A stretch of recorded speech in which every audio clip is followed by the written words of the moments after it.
नमस्कार, मेरा नाम है मुकेश गोलिया और आप देख रहे हैं खेती पाठशाला। आज हम बात करने वाले हैं कि जो हमारा मई का महीना है उसमें हम कौन सी जो सब्जी वर्गीय फसलें हैं उनको लगाकर उनसे जो अच्छा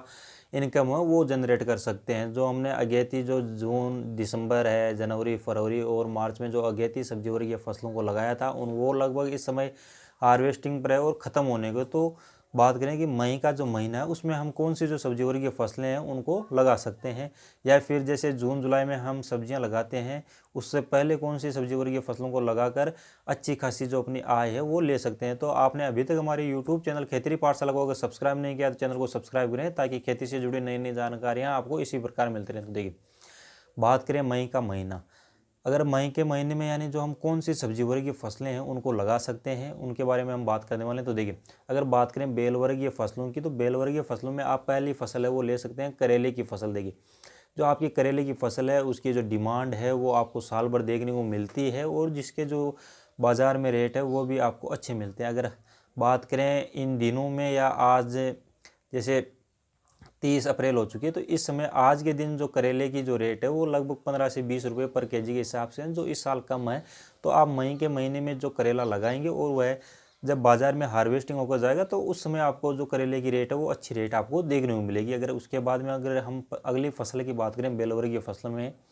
तो आप दूसरी फसल है वो ले सकते हैं लौकी की फसल। अब देखिए, जो आपकी लौकी की फसल है इसकी भी जो डिमांड है आपको साल भर पूरे बाज़ार में देखने को मिलती है और जो बाज़ार में इसकी रेट है वो लगभग आपको मीडियम देखने को मिलती है, लेकिन ज़्यादा है वो ना तो हाई रेट रहती है ना ही कम आती है, यानी एक मीडियम रेट है वो किसानों को मिल जाती है। तो आप लौकी की फसल लगा लीजिए। और लौकी और जो करेले की फसल है आप इसको तार बांस विधि के द्वारा आप अपनी मिट्टी से ऊपर आपको इनको ले जाना है ताकि जो इसमें उत्पादन है वो आपका गर्मी के दिनों में या जो आने वाले बरसाती महीने हैं उनमें आपको ज़्यादा मिले। फिर अगली हम फसल की बात करें तो आप जो आपका देसी टिंडा है वो लगा लीजिए। जो पीछे हमने जो भी टिंडा लगाया था वो ख़त्म हो चुका है। या फिर बात करें टिंड सी की, टिंड सी भी इस समय हार्वेस्टिंग पर चल रही है और जो 15 से 20 दिन बाद में वो भी ख़त्म हो जाएगी। जब हमारा देसी टिंडा बाज़ार में जाएगा तो उसकी जो रेट है वो आपको निश्चित रुपये से 50 रुपये से ऊपर देखने को मिलेगी। तो आप देसी टिंडा है वो लगा लीजिए। फिर देखिए, हम अगली फसल की हम बात करें तो देखिए, अब जो आपकी ओंकरा यानी जो भिंडी की फसल है, लेडी फिंगर, जो भिंडी की फसल है वो आप लगा लीजिए। और भिंडी की फसल है वो अगर बात करें उसका जो उत्पादन या जो उसकी रेट है या जो उसकी क्वालिटी है, यह तीनों आपको निश्चित रूप से अच्छी मिलने वाली है और जो इसके बाज़ार में जो रेट है वो भी आपको ज़्यादा देखने को मिलते हैं। तो आप भिंडी की फसल ले लीजिए। और बात करें भिंडी की फसल में अगर बेस्ट वेराइटीज़ की, तो आपको जो एक तो एडवांटा की आपको देखने को मिलती है, कुछ से राधिका के नाम से आती है शायद, दूसरी आपकी जो माइको की आती है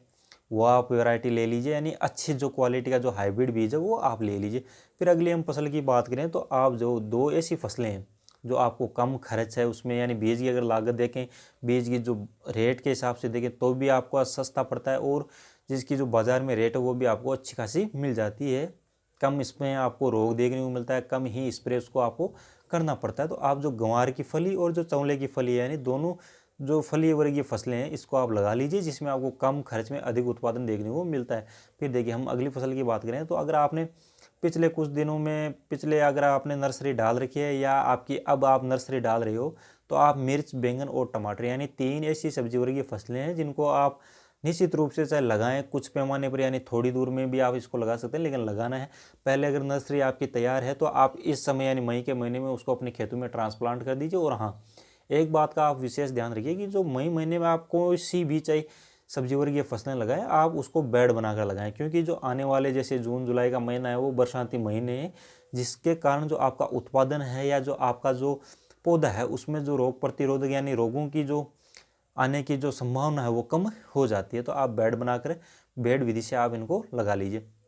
तो आपको इनको कुछ पैमाने पर भी लगाना हो, भिंडी और जो हरी मिर्च की फसल, मतलब टमाटर, हरी मिर्च और बैंगन, इन तीनों को आपको क्या है चाहे लगाए आप थोड़े से पैमाने पर, लेकिन लगाना है। फिर अगली हम फसल की बात करें तो देखिए, इस समय अगर मई का महीना है, मई के समय में अगर आप एक ऐसी जो सब्जी वर्गीय फसल में आपको बताने जा रहा हूँ जो अगर लगा लेते हैं तो उसके जो बाज़ार में जब वह बाज़ार में हार्वेस्टिंग के समय जाएगी तो उस समय आपको निश्चित रूप से देखिए, आप नोट कर लीजिए इस समय जो मैं कह रहा हूँ, उस समय आप में जो बाज़ार के जो रेट हैं वो 100 रुपये केजी के लगभग आपको निश्चित रूप से मिलने ही वाले हैं।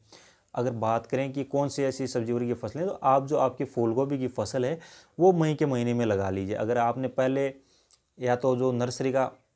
नर्सरी डाल रखी है तो आप मई के महीने में अपने खेतों में ट्रांसप्लांट कर दीजिए, या मई के महीने में फर्स्ट वीक में आप है वो फूल गोभी की जो वेराइटीज़ है उसका जो बीज है उसकी आप क्या कर दीजिए, नर्सरी डाल दीजिए, और फिर मई के अंतिम सप्ताह में आप उसको अपने खेतों में ट्रांसप्लांट कर दीजिए। बात करें कौन सी वेराइटीज़, यानी इस समय जो सूटेबल टेम्परेचर यानी अधिक टेम्परेचर में जो अधिक उत्पादन देने वाली वेराइटीज़ की बात करें, तो आपकी जो सिजेंटा की CFL 15-22 वेराइटीज़ आती है वो लगा लीजिए, जो अच्छी क्वालिटी की फूल गोभी का बीज है। फिर अगली हम फसल की बात करें तो देखिए, अगर आप जर्मिनेशन करा सकें या आपकी मिट्टी जहाँ पर पानी का भराव नहीं होता है, अच्छी क्वालिटी की अगर मिट्टी में खाद है, तो आप जो रेडिश यानी जो मूली की फसल है वो भी ले लीजिए। फिर अगली हम फसलों की बात करें तो देखिए, अगर आप पॉली हाउस या जो आपका ग्रीन हाउस है अगर उसमें आपके पास में अगर जगह है, तो आप धनिया और जो पालक की फसल है उसको लगा लीजिए, जिसकी जो रेट है वो आपको निश्चित रूप से अच्छी देखने को मिलती है। फिर आपको 2 ऐसी सब्जी वर्गीय फसलें मैं आपको बताने जा रहा हूँ जो मसाले की जो आपकी फसलें हैं वो है,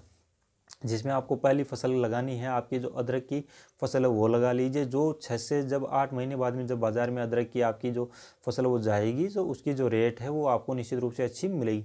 दूसरी अगर मसाले फसल की हम बात करें, तो आप जो हल्दी की फसल है उसको लगा लीजिए, दोनों ही 6 से 8 महीने के बाद में आपकी बाज़ार में जाती है। साथ ही में दोनों जो करने की जो विधि है दोनों की सेम है, आपकी जो इसकी गांठें हैं वो आपको मिट्टी में लगानी होती है, और अगर अच्छी रेट आपकी जब हार्वेस्टिंग पर नहीं मिल रही है तो उसको आप स्टोर कर लीजिए और कुछ दिन के बाद में आप इसको बाज़ार में बेच दीजिए। तो आप मई के महीने में जो आपकी मसाले वर्गीय फसलों में आप है वो अपनी हल्दी और जो अदरक की खेती है वो भी कर सकते हैं। और मई के महीने में अगर हम बात करें अलग और खेती की, तो आप जो अपन खीरे की खेती है वो खीरे की खेती भी आप है वो मई महीने में खीरा है वो भी लगा सकते हैं, और उसको भी आपको तार बांस की विधि से ऊपर है वो लटकाना है। फिर देखिए, फिर मैं आपको एक ऐसी फसल बता रहा हूँ जो आप मई महीने में उसका भी आप लगा सकते हैं, वो है आपकी मक्के की फसल। देखिए, जो मक्के की फसल जब हम जून या जुलाई महीने में लगाते हैं तो उस समय वो है थोड़ी सी लेट हो जाती है, और उसमें जब दानों का भराव आता है तो अपने जो मक्का का दानों में जो भराव है वो कम देखने को मिलता है, यानी 50% तक ही आपको देखने को मिलता है। तो आप मई के फर्स्ट वीक में ही अपने जो मक्के की फसल है उसकी बिजाई कर दीजिए, और उस जब वह बाज़ार में जाएगी तो उसकी जो रेट है बरसाती महीने होंगी तो अच्छी रेट आपको देखने को मिलेगी। फिर अगली फसल आप वो ले लीजिए, या तो तरककड़ी की या जो आपकी काचरी की फसल है इसको भी लगा लीजिए, जिसमें आपको कम खर्च के साथ में अधिक उत्पादन देखने को मिलता है। तो इस प्रकार आप मई का महीना है उसमें जो कई भांत की यानी कई प्रकार की आप वेजिटेबल्स यानी जो सब्जियों की फसलें हैं उनको लगाकर उनसे जो अपनी उत्पादन है वो निकाल सकते हैं। और अभी तक आपने हमारे यूट्यूब चैनल खेती पाठशाला को अगर सब्सक्राइब नहीं किया तो सब्सक्राइब करें, ताकि खेती से जुड़ी नई नई जानकारियाँ आपको इसी प्रकार मिलती रहें, और वीडियो को ज़्यादा से ज़्यादा किसान भाइयों तक शेयर करें ताकि उन तक भी यह जानकारी पहुँच सकें। अब मिलते हैं एक अगली वीडियो में, तब तक के लिए जय जवान जय किसान।